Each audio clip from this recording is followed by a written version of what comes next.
Terima kasih pemirsa, Anda kembali menyaksikan Juru Bicara. Baik Pak Dirjen, sejak adanya informasi mengenai gangguan gagal ginjal akut pada anak ini bermunculan berbagai isu atau berita hoaks di media sosial. Pak Dirjen, salah satunya adalah menyebutkan bahwa sempat beredar kabar juga gagal ginjal akut ini terjadi karena vaksin COVID-19. Ini konfirmasi terkait hal tersebut seperti apa Pak Dirjen? Ya, jadi sampai saat ini belum ada data yang menunjukkan korelasi ya antara vaksin COVID dan gagal ginjal. Kemudian tidak ada hubungan antara gagal ginjal akut dengan vaksinasi apapun, Baik. termasuk COVID maupun vaksin lainnya. Nah, dari hasil pemeriksaan tidak ada bukti hubungan kejadian angka kematian anak akibat gagal ginjal akut ini dengan vaksin COVID-19 ya maupun infeksi COVID-19.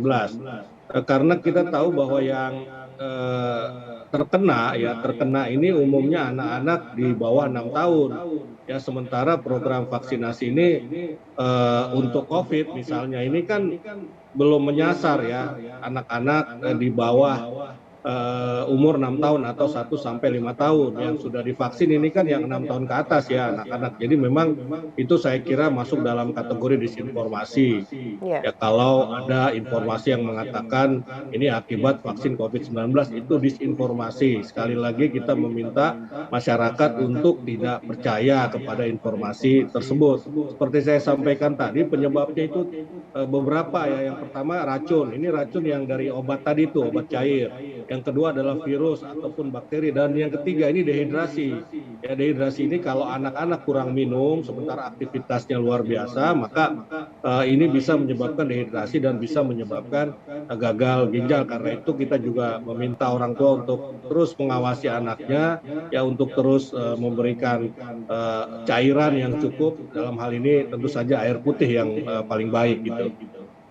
Baik, berarti tidak ada kaitannya gagal ginjal akut pada anak ini dengan vaksin COVID-19 ya Pak Dirjen. Ada beberapa hal yang menyebabkan terjadinya gagal ginjal akut seperti zat berbahaya yang telah Bapak sampaikan tadi dan juga hidrasi yang terjadi pada anak.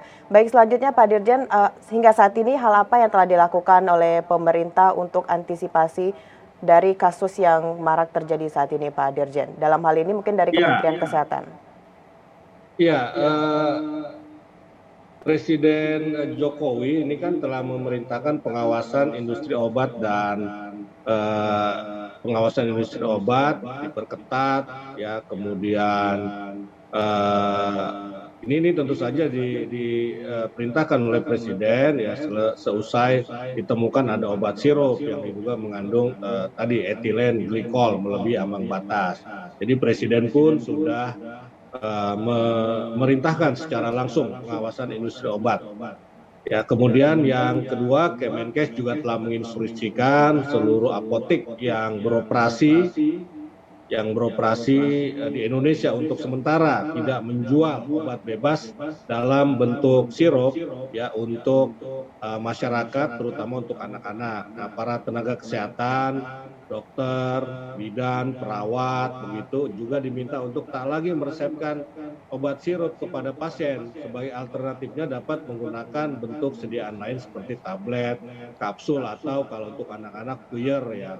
Nah, kemudian Kemenkes juga telah menerbitkan keputusan Dirjen Pelayanan Kesehatan tentang tata laksana dan manajemen klinis AKI pada anak yang ditujukan kepada seluruh dinas kesehatan dan fasilitas pelayanan kesehatan. Nah, Kemenkes telah mengeluarkan surat edaran kewajiban penyelidikan epidemiologi dan pelaporan kasus gagal ginjal akut yang ditujukan kepada seluruh dinas kesehatan, Pasienkes atau fasilitas pelayanan kesehatan, dan organisasi profesi.